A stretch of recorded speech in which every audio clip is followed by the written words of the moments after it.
La question qu'on a posée de base, c'est de savoir s'il faut intégrer Twitch à nos communications. Alors nous qui sommes journalistes, attachés de presse, entreprises, etc. Quelle réponse vous apporteriez à cette question? Christophe, je vous sens perplexe. C'est une question assez compliquée. Tout va dépendre, on va dire, de l'audience que vous voulez cibler. Tout dépend du message que vous voulez véhiculer aussi. On peut reprendre par exemple The Event, qui a été on va dire un événement caritatif qui a permis, là en 2020, de récolter plus de 5 millions de dollars, justement au travers, on va dire, de lives qui ont été organisés par des francophones, justement. Donc une série de lives sur une chaîne créée, voilà, un enchaînement, on va dire, ouais. dédié, qui est organisé par 2 Français, justement, je crois, de mémoire. Là, effectivement, il y a eu un intérêt parce qu'il y avait, on va dire, un objectif caritatif clairement ciblé. Pour une marque, soit elle va vraiment avoir un besoin de cibler cette population, on va dire, de 18-25 ans, et là, ça peut être un point intéressant, mais je ne pense pas sinon qu'elle ait forcément un intérêt direct. Ça va se faire au fur et à mesure du temps. D'accompagner peut-être des streamers qui fonctionnent Exactement. bien pour avoir une image. C'est ça, commencer à créer une notoriété et changer un peu son image via ce type de support. Maintenant, il ne faut pas attendre d'avoir, excusez-moi, un ROI direct, ça va mettre du temps. C'est des choses qui vont demander beaucoup d'engagement, de temps de la part des marques pour pouvoir justement s'implanter, à mon sens, on va dire, sur ce média. Julien ? Je dirais aussi qu'il ne faut pas y aller n'importe comment et qu'il faut prendre le temps de réfléchir à ce qu'on veut y faire et pourquoi on veut y aller. C'est-à-dire que si vous allez sur Twitch pour faire votre com, ça ne marchera pas. Il faut vraiment réfléchir à pourquoi on va sur une plateforme où les gens vont pouvoir vous répondre en direct, où les gens vont pouvoir échanger avec vous. Et donc, d'ailleurs, que vous soyez une marque ou un média. Prenons Samuel Etienne, par exemple. Samuel Etienne, c'est assez particulier parce que il s'est posé la question, enfin, alors lui, je ne sais pas s'il s'est posé la question, mais quand on a vu sa chaîne et quand on a vu aussi qu'il commençait à recevoir des invités, des politiques, à un moment, on se demande qui parle. Est-ce que c'est Samuel Etienne qui, dans la vie, effectivement, est journaliste, mais qui là fait ça sur son temps libre et en gros pour son plaisir? Ou est-ce que c'est Samuel Etienne, employé de France Télévisions, qui a donc une responsabilité en tant que journaliste du service public? Là, la question, elle était très épineuse et elle est devenue encore plus épineuse quand il s'est mis à recevoir des personnalités politiques, voire des premiers ministres en activité, voire des candidats au régional, puisqu'il a aussi reçu Julien Bayou. Il peut être, pardonnez-moi, télécommandé par France Télévisions, c'est vraiment un truc perso qu'il fait? Alors c'est plus l'inverse. La question se pose ou pas? C'est plus France Télévisions. Là, il est plus depuis un petit moment sur Twitch. Je pense que, je ne sais pas exactement ce qui s'est passé en coulisses, mais je pense que France Télévisions a dit attention. Oui, oui, forcément. Parce que tu c'est fais comme des tous les choses journalistes, nous, quand on est sur Twitter, etc., vous pareil, hein, nos patrons nous disent parlez à titre perso, mais dès que ça concerne la sphère publique, soyez prudents. Et je pense que France Télévisions aurait bien aimé avoir sur sa propre chaîne, puisque France Télévisions a une chaîne Twitch, a tenté des diffusions qui n'ont pas trop mal marché, mais ils auraient bien aimé avoir l'audience de Samuel Etienne perso sur leur chaîne à eux. Donc ça en dit quelque chose quand même sur le fonctionnement de Twitch et sur les cibles de Twitch. C'est-à-dire que les gens de Twitch ne vont pas aller regarder une chaîne de France Télévisions, si je comprends bien. Hein. Globalement, je pense que vous avez plus de chances, effectivement, en étant une personne, un particulier, entre guillemets, qu'en étant une marque. Alors il faut y aller, il ne faut pas y aller? Qu'est-ce qu'on fait? Faut y aller, mais il faut réfléchir. Faut vraiment avoir un projet qui n'est pas le projet de si vous allez sur Instagram, qui n'est pas le projet de si vous allez sur TikTok. Et qui n'est pas le projet de votre... qui est un projet vraiment très personnel, c'est-à-dire que c'est quelque chose à vous, qui n'est pas lié à votre entreprise. Ou alors c'est votre entreprise qui le fait. Ou alors il faut que ce soit porté par... Il faut que ce soit incarné. C'est-à-dire que si vous êtes une entreprise, par exemple, dans ce cas-là, il faut se dire, OK, on va mettre notre directeur de la R&D face à la caméra pour répondre aux questions des gens. Mais ça va être du direct. Mais ça intéresse les jeunes 18-25, la R&D, vous croyez? Selon la marque, selon votre marque, il y a plein de youtubeurs spécialisés dans les cosmétiques, spécialisés dans la mode. Pourquoi pas? Là, c'est une idée un peu en l'air, mais en tout cas, si on y va, il faut y aller vraiment en gardant en tête que c'est une plateforme interactive. Et c'est ça qui est le plus important, c'est-à-dire que pareil, il ne faut pas, je pense, si vous diffusez une interview, si vous êtes une chaîne de télé, que vous diffusez une interview ou une radio sur Twitch, avec des gens qui prennent des auditeurs au téléphone et qu'à aucun moment il n'ait fait référence d'une question de quelqu'un qui vient de Twitch parce que c'est juste un canal de diffusion mais que derrière personne ne lit les commentaires, ça n'a aucun intérêt et vous avez toutes les chances de vous faire épingler par les personnes qui vont regarder sur Twitch plutôt que de susciter de l'audience et de l'engagement. Ce sera un échec. Et si jamais on y va, Christophe, quel type de produit il faut mettre en avant, quel type de... Oui, Quel type de produit? Ça, c'est une question qui est quand même très compliquée, je pense. Encore une fois, tout dépend de la communauté, dans le sens où je ne vais pas essayer de proposer des produits cosmétiques à des gamers, sachant que malgré tout, il faut quand même avoir ça en tête. À l'heure actuelle, même si ça commence à se diversifier, Twitch est 80% d'hommes, donc c'est un univers très très masculin. Donc du coup, l'audience et le placement de produits. C'est un univers très masculin. Exactement. Donc ça veut dire que le placement de produits, la publicité d'une marque, faut quand même qu'on ait ciblé vraiment cette population. Oui, les produits de beauté, etc. C'est pas forcément le canal. Il y a, mais c'est plus marginal, j'ai envie de dire. Ouais. Est-ce que le réseau Twitch à terme pourrait supplanter les autres ou non, pas du tout? D'après ce que je comprends, pas tellement. Hein. Non, mais par exemple, YouTube a lancé sa plateforme de diffusion en direct, ça s'appelle YouTube Gaming. C'est rien par rapport à Twitch. Sur ce domaine-là, ça va être très compliqué, même pour Facebook, même pour YouTube, de les rattraper. Donc ils ont, Twitch, cette spécificité qui ne dépassera pas d'autres choses. Twitch ne fera pas du Twitter, Twitch ne fera pas du Instagram, mais... c'est quelque chose c'est une chose avec laquelle il faut compter en tout cas. Un dernier mot un peu philosophique, si je peux me permettre, que nous dit Twitch de notre société actuelle et de la société de demain, puisque ce sont les jeunes qui regardent essentiellement ça. Parce que quand on regarde Twitch, est-ce qu'on a du recul, de la réflexion, c'est que du jeu Est-ce que ça nous dit quelque chose ou pas? Alors, ça va être une réponse très philosophique aussi. Mais ça nous dit que d'une part, la diffusion unilatérale dans un sens d'un émetteur vers un récepteur a quand même, à mon avis, bien du plomb dans l'aile. C'est-à-dire que ça, c'est vraiment la preuve de ce qu'on a déjà... La télé classique, c'est ça? Voilà, la télé classique. Donc peut-être dans 20 ans, il y aura moins de chaînes télé. Peut-être, ouais, effectivement. Ou alors, il faudra qu'elles intègrent, d'une manière ou d'une autre, cette interactivité. Mais ça fait 10-15 ans qu'on le dit aussi. Peut-être que dans 10-15 ans, Twitch aura complètement dégringolé et que c'est très compliqué de faire de l'anticipation. La deuxième chose que ça nous dit, par contre, je pense, c'est que le mélange des genres est en train de prendre... C'est-à-dire qu'effectivement, vous avez un journaliste qui est sur Twitch à côté de gens qui font du dessin, à côté de gens qui font du jeu vidéo, et ça gêne personne du moment que le contenu est pertinent. Et ça, je pense que c'est quelque chose qu'il faut prendre en compte aussi. C'est que vous avez une juxtaposition de contenus qui sont finalement pas tant hiérarchisés que ça, et qu'on passe de l'un à l'autre et qu'on zappe de une chaîne de gaming à une chaîne de quelqu'un qui vous raconte sa vie à une chaîne avec un politique. Du vrai créatif, il n'y en a pas beaucoup quand même. Vous avez dit 5% qui 5% sortent du lot, quoi. Qui sortent du lot, mais qui sont aussi des gamers, donc pour une partie. Christophe, André, votre... Je pense aussi une grosse variation, on va dire, de cet accès à l'information et le fait que les gens essayent de s'identifier de plus en plus et de se regrouper en communauté. Typiquement, la télévision, c'est, on va dire, un média de masse. Pour moi, quand on est sur du Twitch, on est sur du micro-média, si je peux me permettre. On va vraiment cibler une petite audience, mais de personnes qui vont vraiment être fidèles, on va dire, à un produit, à un jeu, à un sujet, et qui vont s'y intéresser. On n'est pas du tout dans l'idée de toucher tout le monde, mais vraiment de cibler beaucoup plus les personnes avec qui on va interagir pour créer une relation de confiance dans la durée. Je pense que c'est ça aussi le gros changement avec Twitch.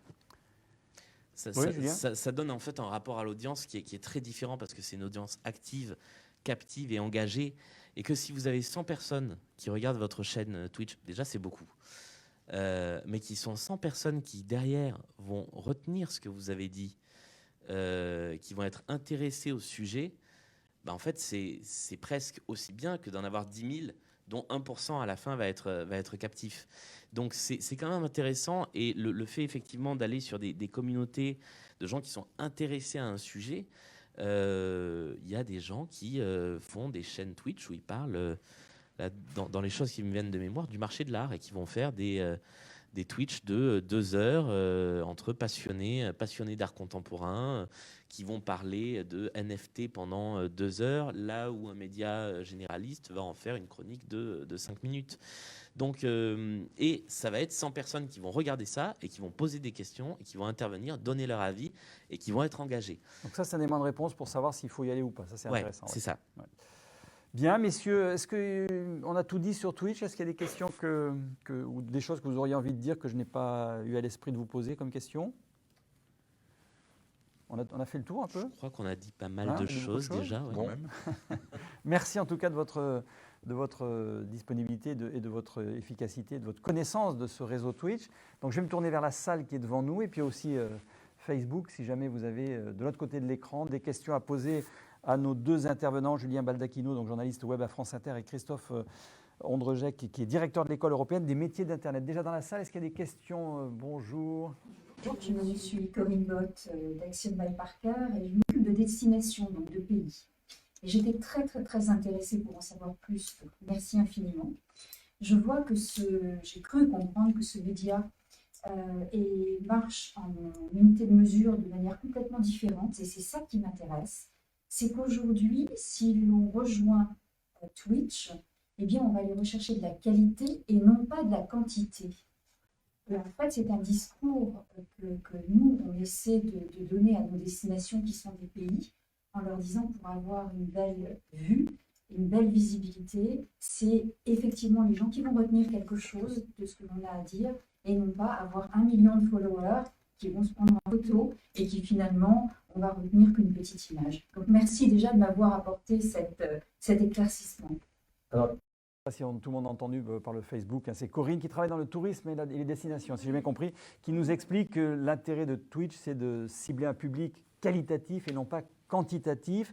C'est vrai, ça d'ailleurs, c'est ce que vous disiez, c'est-à-dire que l'interactivité, donc c'est une force de Twitch, ça, d'avoir vraiment des gens qui sont disponibles et intéressés à ce que vous leur dites? Oui, clairement, dans le sens où les personnes qui vont s'abonner, qui vont rejoindre un live, vont le faire vraiment de manière volontaire et avec intérêt. Contrairement à, par exemple, Twitter, où je vais m'abonner par défaut à tous mes amis et les amis de mes amis, et parmi ça, quelques sujets qui m'intéressent réellement. Là, sur Twitch, en général, c'est des personnes qui font les mêmes choses, qui ont les mêmes centres d'intérêt, et on va aller par rebond. Alors, bien évidemment, on peut aller sur d'autres contenus différents, mais par défaut, on va essayer d'aller le plus loin possible dans la recherche d'informations sur un sujet qui nous intéresse. Quelque chose qui est assez intéressant sur l'interface même de Twitch, par rapport à YouTube, par exemple, quand vous êtes sur YouTube, que vous regardez une vidéo, tout est fait pour vous amener à la vidéo suivante. C'est-à-dire que si vous laissez tourner, vous allez avoir une vidéo qui va partir derrière, et vous avez une colonne de recommandations où vous pouvez, au bout de 10 secondes de votre vidéo, zapper, aller ailleurs. Sur Twitch, l'interface de la personne que vous regardez occupe tout l'écran. Vous n'êtes pas amené à zapper aussi facilement que sur les autres réseaux sociaux. Vous êtes le centre d'intérêt. C'est ça. Donc, même si on disait tout à l'heure qu'effectivement, on est dans une génération qui va beaucoup zapper, qui va passer de l'un à l'autre, si ça ne l'intéresse pas. Par contre, la plateforme elle-même n'essaie pas de vous emmener ailleurs si ça vous intéresse. Et ça, c'est intéressant parce que du coup, si vous intéressez les personnes qui vous regardent, et encore une fois, c'est loin d'être acquis, et je pense que c'est ça le plus difficile, c'est d'arriver à susciter l'intérêt des viewers. Mais en tout cas, une fois que c'est attrapé, c'est pas Twitch qui va emmener les gens ailleurs. C'est les gens qui partent et qui vont regarder autre chose, ou qui restent si ça leur plaît. Ou qui restent si ça leur plaît. Ouais. D'autres questions? Oui, bonjour. Bonjour, Thierry Fournier, pour métier.tv, je m'occupe surtout de faire connaître le monde professionnel aux jeunes. Donc, on est en plein sur ce public de 18-25 ans. Est-ce que vous pourriez nous en dire un petit peu plus sur ce que fait la plateforme, comment fonctionne la plateforme pour amener un contenu vers un public ciblé? Est-ce qu'il y a possibilité de cibler, comme on dit, son contenu vers un public précis? Facebooker, je répète, donc c'est Eric, hein, si vous n'avez pas entendu, qui travaille dans un lien pour amener les professionnels vers les jeunes, et donc ça vous intéresse Twitch évidemment pour ça. La question, c'est de savoir comment la plateforme peut amener les jeunes vers une cible précise, c'est ça? Oui. Hein?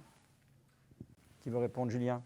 Alors, je ne crois pas, mais je ne suis pas sûr à 100% de ce que j'avance, donc j'y vais en marchant sur des œufs. Je ne crois pas que, contrairement à d'autres plateformes comme YouTube ou comme Facebook, on puisse faire du contenu ciblé, c'est-à-dire le faire remonter en payant de la publicité. Donc, si vous faites du ciblage, ça va être ce qu'on appelle du référencement naturel, c'est-à-dire choisir la bonne catégorie de diffusion. Et il ne faut pas se planter parce que si vous mettez, par exemple, il y a une catégorie qui s'appelle Just Chatting. Donc, c'est vraiment les gens qui sont là pour raconter leur vie. Mais au milieu de ça, vous avez plein de gens qui n'ont pas trouvé exactement leur catégorie parce qu'il y a des dizaines et des dizaines de catégories et c'est un peu la catégorie ramasse tout. Mais si vous avez un bon titre de stream, une bonne catégorie et une description qui est intéressante, vous allez cibler comme ça. Mais je crois que c'est la seule façon de bien cibler son audience. En plus des autres réseaux sociaux. C'est-à-dire que par contre, vous avez plein de streamers et de streameuses qui, quand ils sont sur Twitch, le disent aussi sur Twitter, le disent aussi sur Instagram et le disent aussi sur Facebook.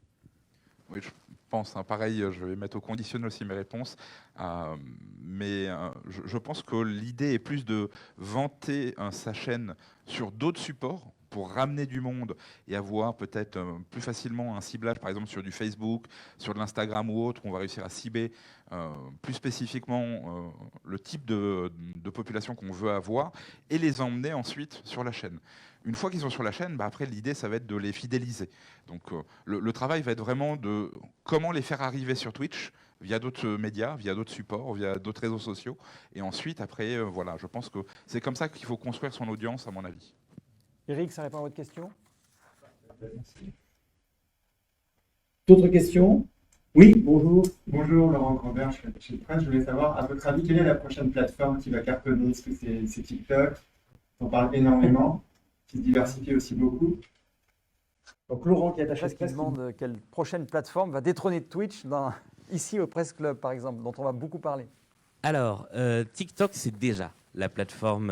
Tout le monde a un temps de retard sur TikTok parce que le public y est déjà. C'est simplement que TikTok, c'est tout aussi compliqué que Twitch à apprivoiser parce que c'est de la vidéo, il n'y a quasiment pas de texte, ça défile en permanence et donc c'est très très difficile. C'est très facile de faire beaucoup de vues sur TikTok, c'est très très difficile d'avoir beaucoup d'abonnés. Surtout si vous êtes une marque, un média, c'est un peu, je pense, une énigme pour beaucoup de monde. Mais c'est pas le prochain truc TikTok. C'est déjà le gros truc, peut-être même plus que Twitch. C'est sur deux domaines extrêmement différents et deux façons de s'adresser à un public très différentes. Après, la prochaine, c'est une excellente question à laquelle moi j'ai pas de réponse. Pareil, pas forcément Christophe, votre boule de cristal. Pas forcément d'idées là-dessus. Je pense qu'on va avoir une explosion, on va dire, de ce type de support qui vont s'adresser de plus en plus à des marchés de niche. On l'a vu, on va dire, avec les jeunes qui délaissent de plus en plus Facebook et qui passent sur Instagram. Donc, en fonction du moment de la vie, en fonction de la maturité, les supports vont être adaptés, on va dire, à une audience. Les nouveaux supports qui vont arriver demain, on le voit avec un Clubhouse en l'occurrence, où on revient maintenant sur aussi des contenus un petit peu audio, entre experts ou autres. Donc on voit qu'on est vraiment sur des marchés de niche. Donc peut-être un nouveau marché de niche qui va apparaître dans quelques temps avec un nouveau support. Voilà. Alors ça pose la question de savoir comment on s'y retrouve dans cette jungle. C'est-à-dire que moi je suis une entreprise ou journaliste, ou il faut avoir 25 comptes et passer sa journée à gérer les 25 comptes, c'est ça? En tout cas, il faut garder un œil sur ce qui se fait. Ouais. Là, par exemple, l'exemple de Clubhouse, il est très bon parce que c'est un truc sur lequel tout le monde s'est rué.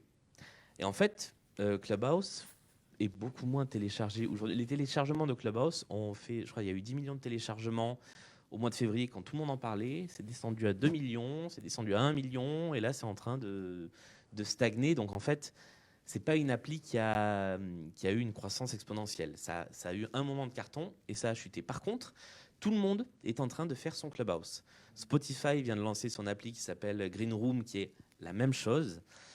Facebook vient d'annoncer la même chose, des salons de discussion audio. Twitter l'a fait il y a quelques temps avec les Spaces. Et de tout cela, il y aura certainement un seul survivant. Alors lequel ce sera, on ne sait pas. Mais ça peut valoir le coup de garder un œil là-dessus, parce que peut-être qu'effectivement, une fois qu'on a compris que le direct en vidéo, c'était intéressant, peut-être qu'on va voir que le direct en audio, c'est aussi intéressant. Alors Clubhouse avait un modèle très particulier sur invitation, avec des discussions d'experts, mais le format en lui-même est intéressant. Il est encore plus interactif parce que vous réagissez plus seulement avec du texte à quelqu'un qui est en vidéo, mais vous réagissez avec du son à quelqu'un qui fait du son. Voilà, c'est quelque chose sur lequel il faut garder un œil. Peut-être que ça va exploser, peut-être que pas du tout. Mais je pense par contre que le succès d'un réseau social, d'un média social, vient des personnes qui sont dessus, des créateurs, et pas des marques ou des médias qui essaient de l'investir. On peut qu'avoir un petit temps de retard là-dessus. En complément, c'est vrai qu'on a vu pas mal aussi de mini-réseaux sociaux qui ont apparu et qui ont disparu. Typiquement, peut-être que vous vous rappelez d'Orkut ou de Google Cycle, qui ont complètement disparu de la circulation alors qu'ils étaient aussi assez novateurs au moment où ils sont arrivés. Voilà, donc ça veut dire qu'il y a vraiment un changement, on va changer ses habitudes par rapport à tout ça, et l'intérêt d'être présent sur tous ces supports en même temps, pour moi, c'est pas possible. Il faut sélectionner réellement là où on veut être, faire du contenu pertinent pour réussir à créer son audience, avoir des personnes qui vont s'affilier et rester en permanence. Trop s'éparpiller, ça va demander beaucoup de temps, beaucoup d'argent aussi d'investissement, avec un faible rendement à mon sens derrière. Parfait, merci beaucoup. Plus de questions, ni dans la salle, ni ici. Une petite dernière et puis après on arrêtera. Oui. Est-ce que c'est sous-titré dans la langue de celui qui veut visionner, comme YouTube? Question de savoir si c'est dans la langue de celui qui s'exprime. Je me demande s'ils n'ont pas testé ça, mais comme c'est du direct, ce sera forcément un sous-titrage automatique. Et moi, de ce que j'ai vu, en tout cas, le sous-titrage automatique de YouTube est vraiment pas terrible. Et il me semble que Twitch l'a testé, mais j'ai un doute là-dessus. Pareil, ça m'a pas marqué, je ne suis pas convaincu.